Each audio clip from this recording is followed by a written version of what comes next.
This season of the Dracula Podcast is dedicated to all the women, members of the African American community, the members of the Jewish community, and all hurt by crime. From the bottom of my heart to yours, I love you, I'm with you, and I will never forget.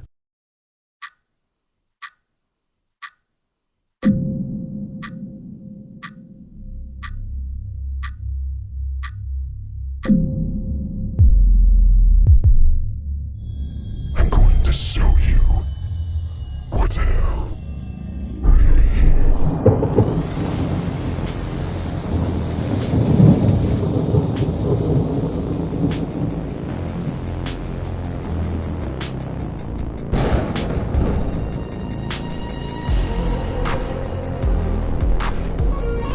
Welcome to Season 3 of the Dracula Podcast, the sexiest show on the internet.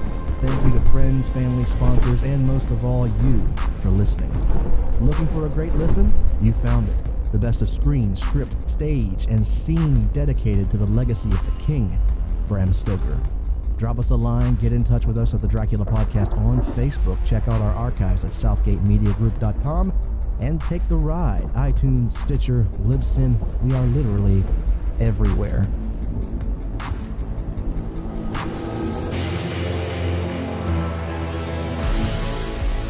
People are mad at each other these days. Ooh. In my lifetime, I have never seen us as consumers more angry than we are right now. The temperature of the country is hot. On social media, the amount of blocks, unfriends. Isn't it sad that blocks and unfriends are now a part of our life? Think about how ridiculous that is. We're behind plastic and wires. Some people, their value is attained by how many friends and how many likes and how many shares they have. And therefore, if someone blocks you or unfriends you, therefore your self-value goes down. I've heard more than a few people speak like this.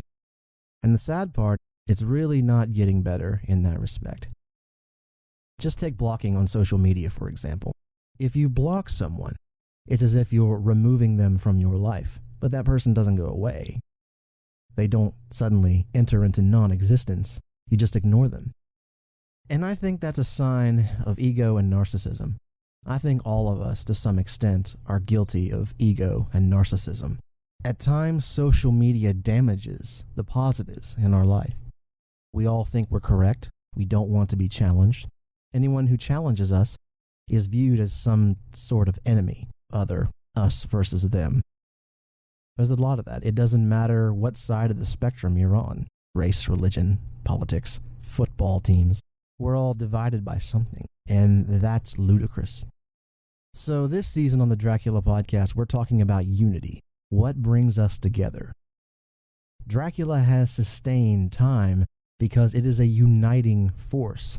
It talks about friendship, technology, hospitality, fidelity, and survival. Lessons that we need to relearn. Got a few things going on this season on the Dracula Podcast. I believe that I have found a co-host. He will be joining me on my next episode, and be sure to tune in. We've got a lot to get to. Before we do, we're going to pay some bills, and we'll be right back at you with the Dracula Podcast. Here we go. It is 11:50 here at 86.9 The Rock. Authorities in Oregon have caught up to a group of thieves who robbed a grocery store last night. The thieves were found passed out in the River Valley Acid Rock Festival. There were burritos all over the place. I've never seen so many burritos in my life. They just laid there like grizzly bears in hibernation. Oh, there is nothing worse than seeing three grown men lying naked on the ground with their butts in the air. I think one of them tried to perform a magic ritual to turn chocolate into tacos, but that didn't work. And the smell. One of them woke up and asked me if I wanted to see the biggest tits in Oregon. Then he showed me a picture of a Holstein cow. Then I ran away and called the popos, yo. The suspects have not been named, but have been charged with a number of crimes, including littering, public indecency, petty theft, nighttime burglary, vandalism, and the embezzlement of livestock. Voter turnout in the 2020 elections was at an all-time low, with 2% of the population showing up at the polls. Government officials were forced to dip into the rainy day fund to entice voters to the polls. West Virginia Senate Leader Rich Hinkle had this to say. I don't know how to make these people understand or even show up. They're all on their butts streaming movies or whatever. We tried mailing Blockbuster video coupons, but even that didn't work. So we tried to pay them. Look, I would say $500 is worth a drive to the polls. However, most eligible voters refused. Among the many reasons and complaints were, quote, she looks like a cucumber copulated with dead animals. Extraditing the entire state of New Mexico is a waste of taxpayer money. Looking at Rich's face makes me want to hurt myself, and instead of going to the store for toilet paper, I used the sample ballot. Despite the record low turnout, officials in the Capitol are not disheartened. They have asked their constituency for suggestions for a new slogan. 86.9 has uncovered the top contenders. They are, bend over and spread 'em, our governor banged your mom, you're under arrest, and get out while you still can are the leaders in the slogan polls. In local sports, Andrew Jackson Junior College's bid for a playoff berth was ended in the hands of John Quincy Adams University with a final score of 73-2. Lone score came late in the fourth quarter where third-string quarterback Chuck Baker was afraid of the ninth-grade Jackson starters and decided to run into his own end zone. Good call. Unfortunately, insult to injury was added when methamphetamines were found in Baker's helmet when he was arrested during a post-game celebration with the opposing team, where he received a free prostate exam from the entire defensive line. We're back, and once again, thank you to our sponsors. What is good on the tube, where we collectively sit on our butts and eat burritos and pizza. In my case, I can't do that because I am on a journey of losing weight. Thank you for all your support. Honestly, I used to weigh 550 pounds. Can you believe that? I've lost 245 pounds. I'm not at all satisfied, and sometimes I lose track on what I've done. But then I look at old pictures of myself and, whew, it was disgusting. I had man boobs are nasty, so say no to boobs. As for the boob tube, Penny Dreadful ended in an unsatisfactory tone. I think that's universal. Pardon the pun. Penny Dreadful ended in a way that not a lot of people could wrap their head around. It was stated by John Logan that Penny Dreadful was only supposed to be 3 seasons long. However, the performances were so strong we didn't want it to stop. And when they canceled it, it didn't make a lot of sense to me. First of all, critically it was a success, and yet I believe it was number 1 or number 2 in merchandise in making Showtime profit, and they don't get rid of profitable shows. Dracula is still alive, though his goal was unfulfilled, and most of the crew is still alive. Well, via Deadline, a spiritual descendant of Penny Dreadful, the next chapter will employ a new vision, new characters, and storylines. It opens in 1938 LA, which is right before World War II. Time and place deeply infused with Mexican-American folklore and social tension, rooted in the conflict to characters connected to the deity Santa Muerte and others allied with the devil. City of Angels will explore an exciting mix of the supernatural and combustible reality, occult, blah blah blah. The really good news is John Logan is back to do the same thing. I believe it's going to be a different series. It's taking the American Horror Story route, but I believe they're probably going to use new actors, although it would be great to see Ava Green, Josh Hartnett, and Timothy Dalton back together again. We're getting news about it right now in 2018. I honestly wouldn't expect anything at the earliest Q4 2020 or in 2021. Let them take their time. Let them make something special. But for us at the Dracula Podcast, it does mention the devil. Is Dracula going to come back? I honestly don't think so, although I would love to see that happen. It would be neat to see Christian Carmago play the devil. I'd say give it a chance, give it something new, let them write, let them develop. I haven't commented too much on Christian Carmago on Penny Dreadful, but I loved it. I thought for what it was excellent. And I even loved it despite it steering so far from the novel. The only thing I didn't like is that he didn't get to, quote, beast out enough. We saw him a couple times with red eyes, we saw him once with fangs when he bit Vanessa, and we heard his dark demonic voice when he's talking to Renfield off screen, but you never got to see it up close. And I think that did the character a disservice. While the romantic part was balanced very well, What prevented it from being a great Dracula was the lack of that animal instinct. And some of you might disagree, but if you saw the red eyes, you saw the teeth, and you know what Christian Carmago can do not just from Penny Dreadful, but also from Dexter, man, we would have been in for a heck of a ride. I love the show. It is my number 2 show of all time behind Hannibal on NBC, which I also recommend. From Showtime, go ahead and snatch that on Blu-ray, and we will wait patiently for Penny Dreadful City of Angels. And if you have any questions, comments, or feedback, drop us a line on Facebook at the Dracula Podcast. I'm going to make this next one short and sweet. Castlevania on Netflix. Season 1 was above average. I thought the characterization of Dracula is, of course, off. I don't like the parallels between Vlad Tepes and Count Dracula. I hopefully don't have to explain why, but Season 2 is outstanding. Season 2 has so much character development, the new characters, and it truly is captivating. I can't recommend it highly enough. They've already got Season 3 on the line, Netflix has got a winner, and it is honestly the best media adaptation of a video game, period. And in other news, a third Hotel Transylvania film exists. I know some of you have been asking for me to do a criticism of it, but I can't. It is an animated film with Adam Sandler as Dracula, and Kevin James is in it as well. I've heard the voice, I've seen enough. I can't do it. I know a lot of you like it. If you're a hardcore fan of the Dracula mythos, as I am and others are, you can only take so much. I've had to sit through some really nasty, horrendous, evil films. And I don't mean evil in a good way. Stuff that'll make you want to hang yourself and shave your face with a cheese grater. I'm talking about stabbing yourself in the eyes. Coma-inducing crap. If you want to go to sleep, try the Dracula NBC series or Dracula Untold. That's 2 for Universal. Also, if you want to see something ridiculous, try Dracula 3000 or Dracula 3D. And guess what? The king of all poo. My least favorite film of all time is Van Helsing. I sat through that thing and I watched it. And that's 3 for Universal. They upgraded themselves from a twofer to a trinity of unholy shit. And I can't take it anymore. I'll tell you what. I'll give Hotel Transylvania this. 1, 2, or 3. It is probably better than Van Helsing. I'll give it that.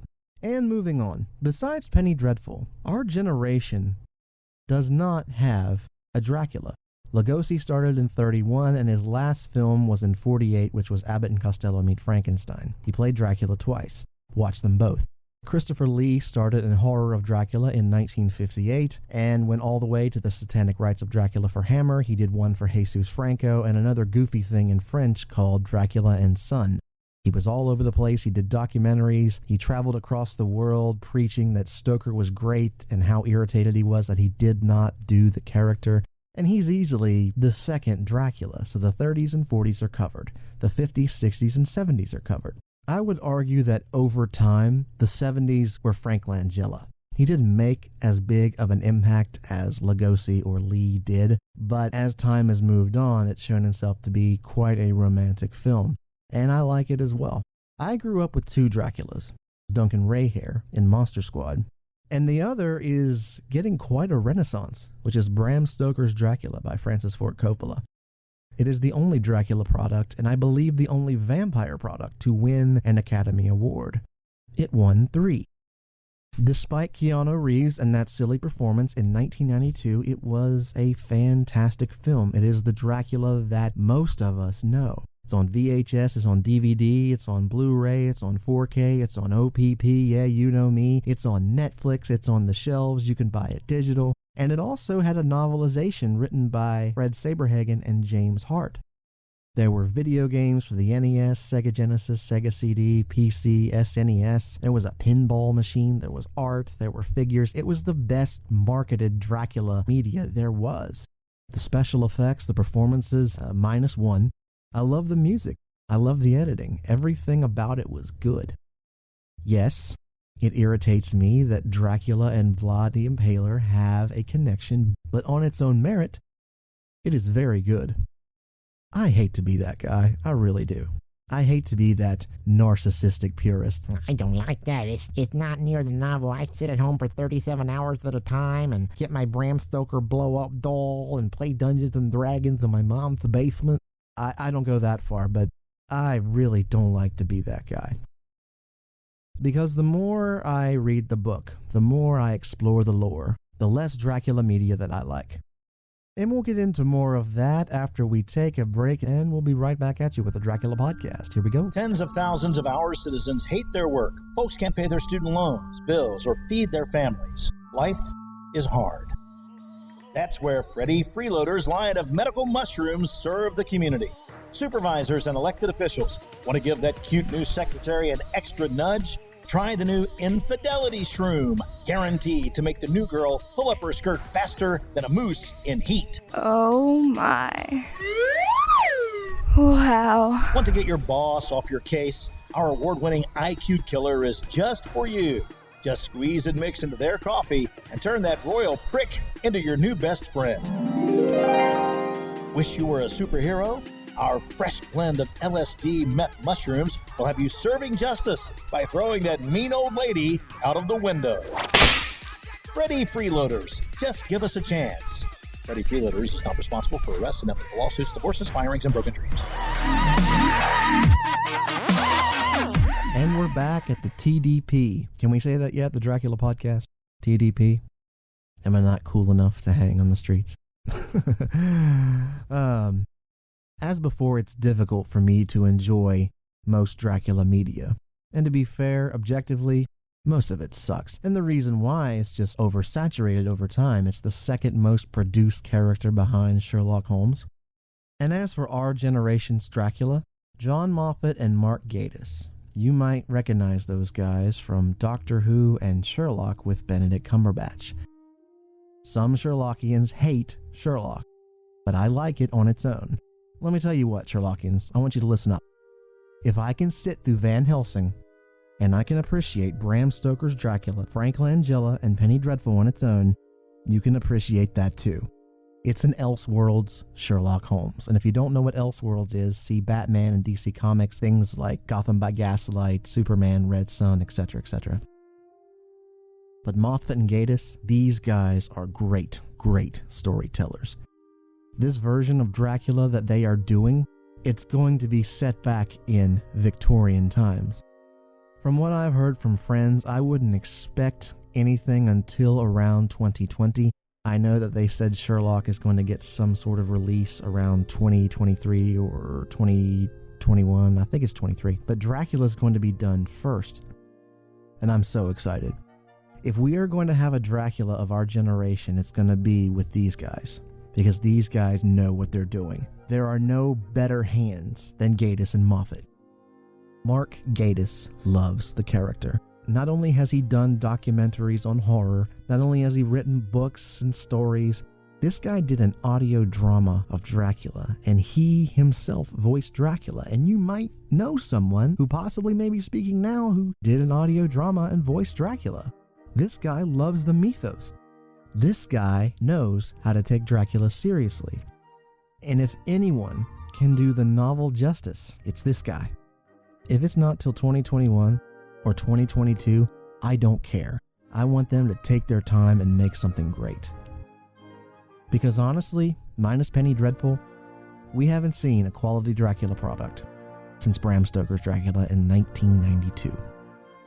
It is November 2018, and if I recall right, Bram Stoker's Dracula was also released in November. That's 26 years. That's a long time. It was 27 years when Bela Lugosi started to the beginning of Christopher Lee, but it ended in 1948. That was 10 years. Most people don't really know about Dracula and Son, but the last Dracula Christopher Lee film was made in 1973. Let's discount Frank Langella, and let's even discount Duncan Rehair, which I don't think you should do. That's a 19-year gap. It's been longer than that. It's 7 years longer than the gap between the end of Christopher Lee and Gary Oldman. 26 years. That's a long time. To give you some context on how long that was, George H.W. Bush was our president. Batman Returns was being released in theaters. That's Michael Keaton and Michelle Pfeiffer. It's been a while. That's why I don't want this to bomb. That's why I want them to take their time, because it has been literally forever since a quality Dracula product has hit us besides Penny Dreadful. And most people wouldn't consider Penny Dreadful a Dracula product. But a lot of people haven't seen Penny Dreadful, which is ridiculous.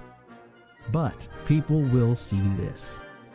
I saw an interesting article that I posted on the Dracula Podcast Facebook group about how there is an anti-Lugosive movement. Lugosive is such a cool word. As time goes on, and this ties into the self-indulgence and the ego thing, a lot of us attempt to be more and more contrarian to what's the best. A lot of people can look at Bela Lugosi and not appreciate it. There's been a turn to Christopher Lee and a huge turn towards Gary Oldman.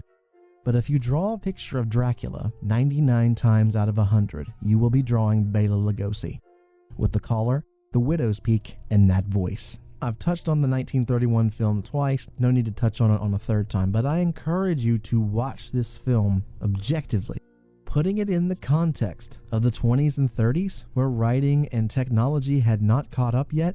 This was the first horror film in sound, the first real American horror film, despite its flaws. Good performances all around. Of course, I don't like it that they adapted the John Balderston play instead of the novel, but there were a couple reasons. One, the rights, and two, how in the world are you going to adapt a 110,000 word book and all the mechanisms that are within it?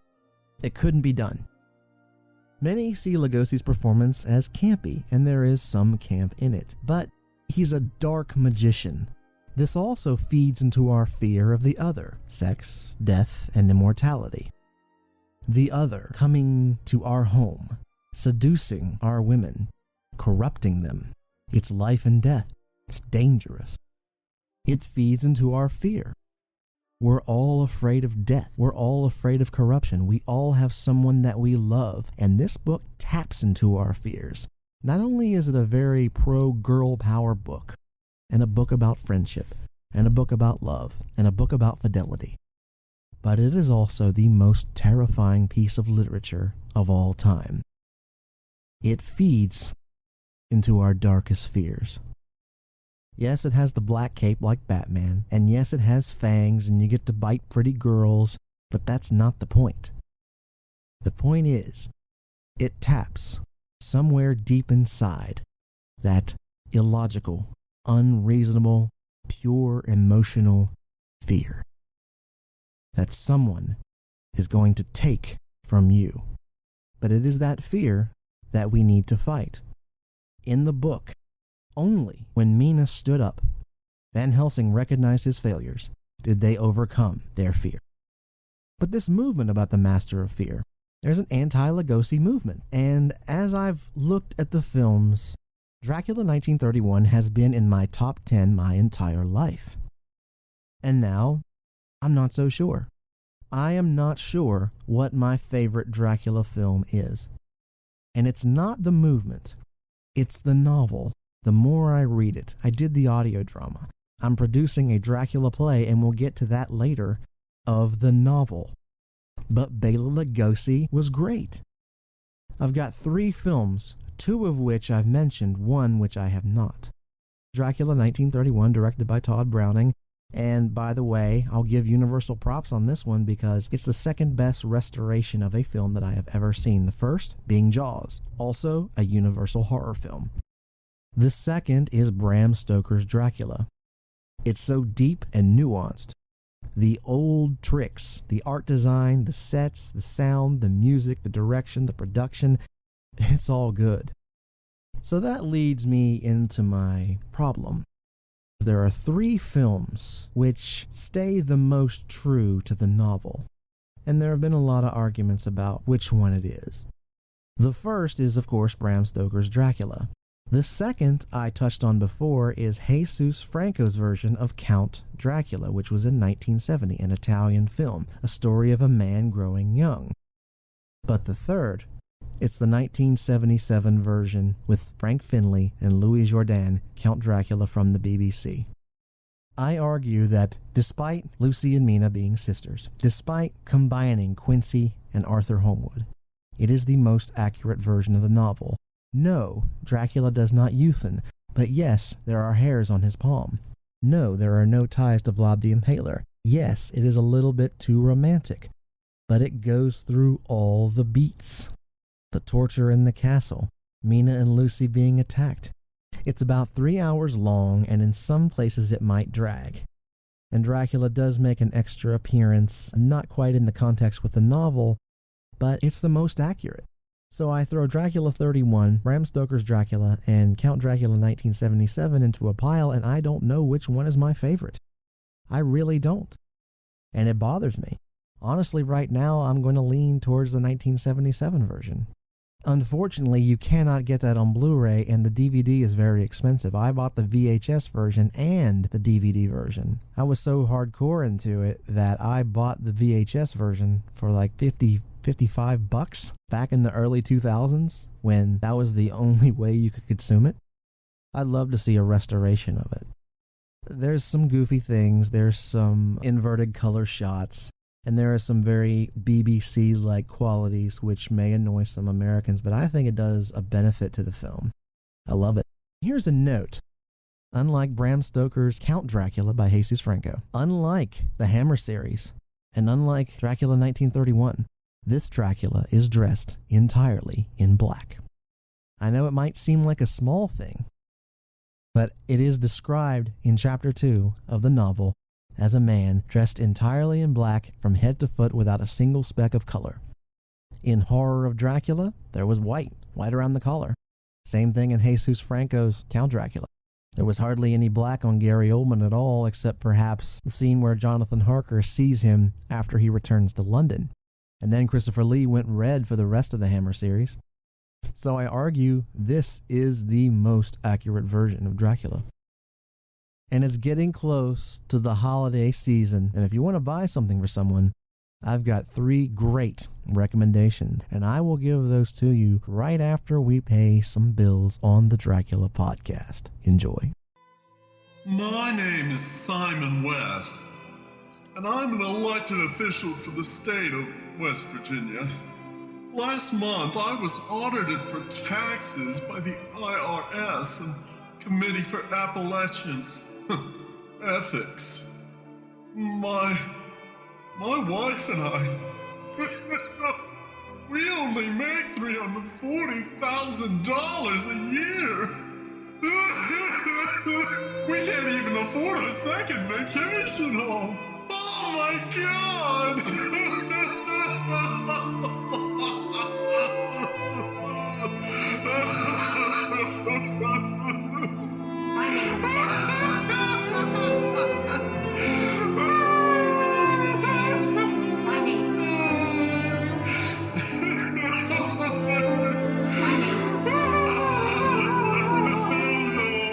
My name is Belle, and I work for the court.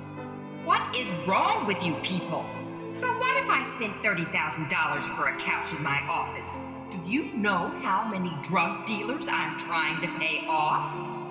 My name is Hanky Hughes, and y'all know who I is.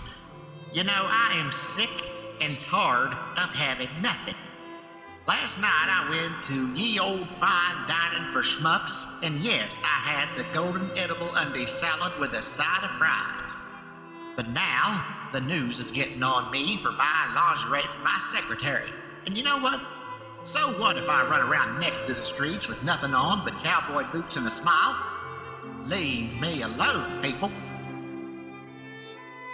When it comes to gifts, books are the way to go. A lot of people don't like to read anymore. They have their phones, there are Kindles and options of that vein. And I don't mean to sound like an old fart because I don't feel old.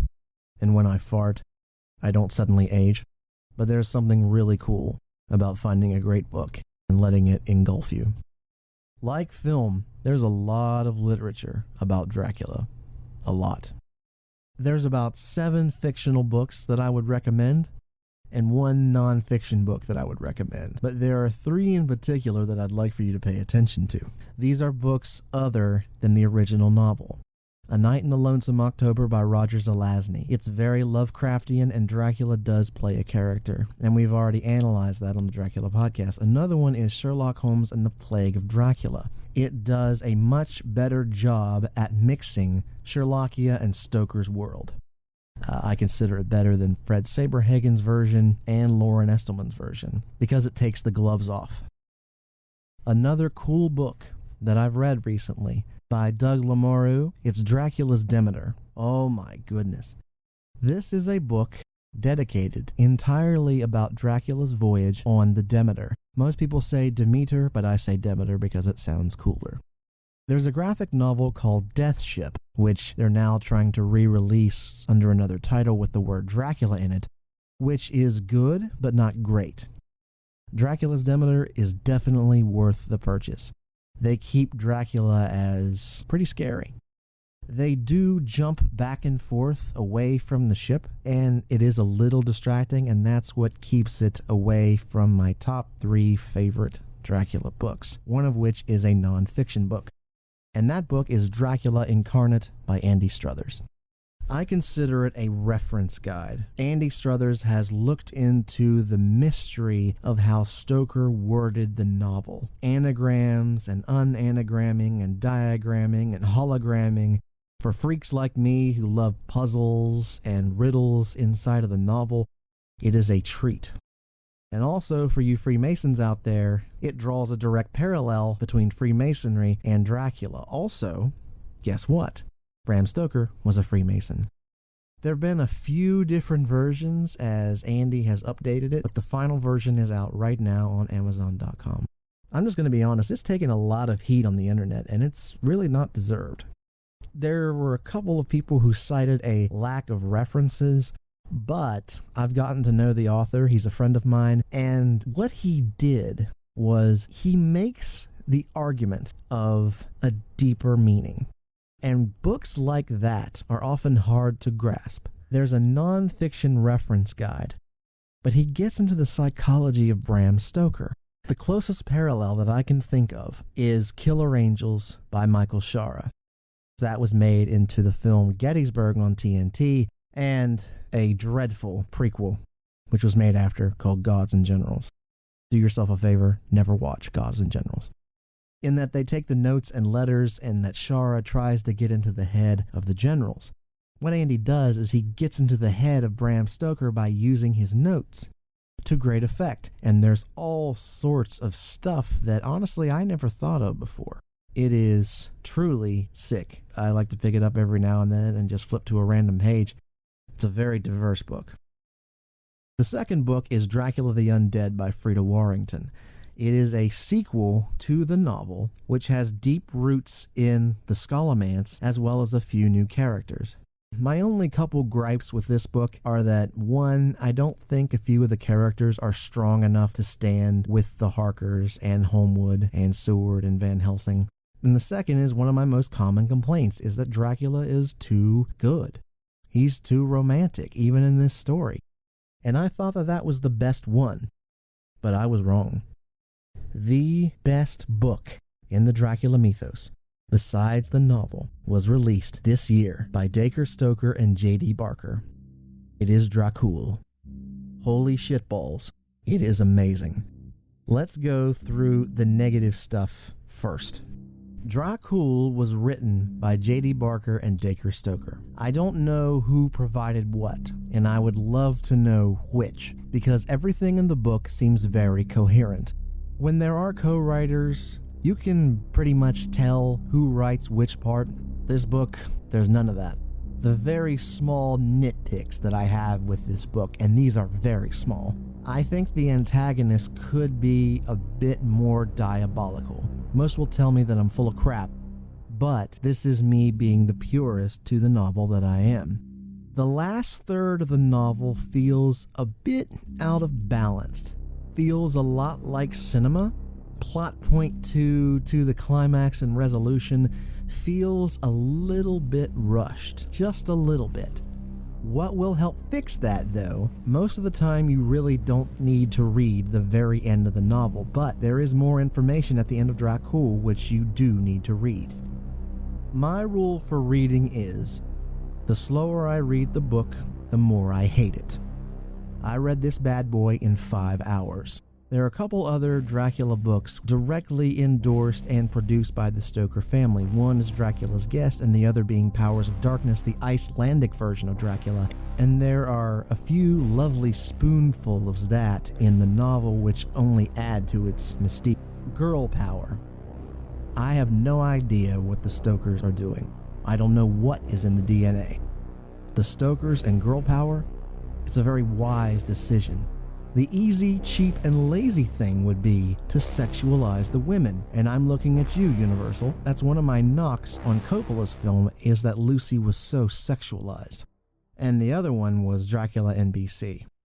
That was wrong. What they did to Lucy Westerner was just wrong. But in this book, for the very first time, the legacy of Lucy and Mina come through. My favorite character in the novel was Ellen, who you will be familiar with when you read the book, is my favorite character. But the best part of this book is the pace.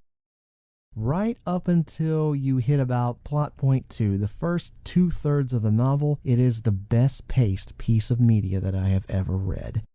It is like a really dark, interesting ghost story.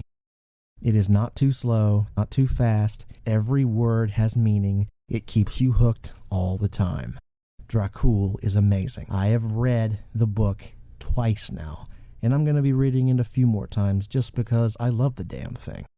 I have ordered the audio version, which seems to have a full voice cast in it. The notion of Bram Stoker being the protagonist in Dracul might seem a little weird, and that's coming from the Stoker family, but man, it sure works. This is a solid protagonist. I can't recommend this book highly enough. I don't give it a perfect score because of the two very small things. It's difficult to write endings. I couldn't put it down. I could not put it down. The other knock on it was really not my fault, but the American cover it's okay, but the covers in the UK are so much better. I want one of those. Hint, hint. And one last thing before I go, I have been doing some live commentary on Dracula films. So he chokes him, leans up, makes sure his mouth's open. Oh my gosh, look at that hair. Oh! Dracula's hair's like sticking straight up.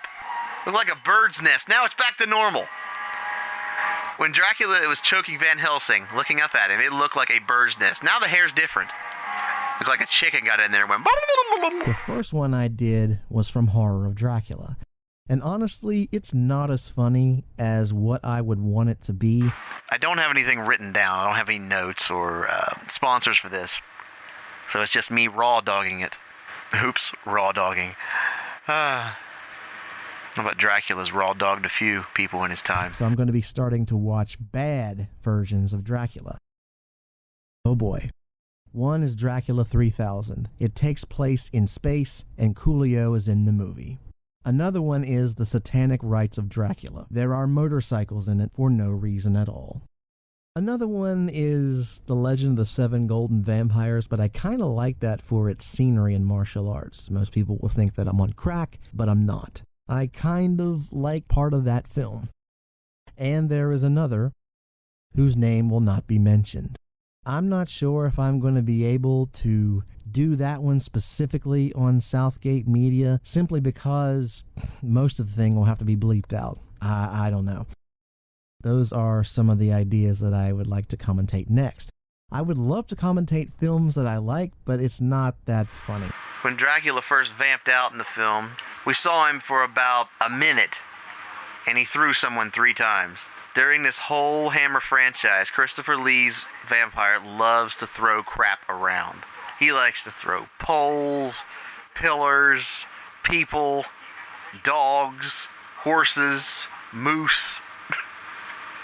Maybe not that much, but you get the picture.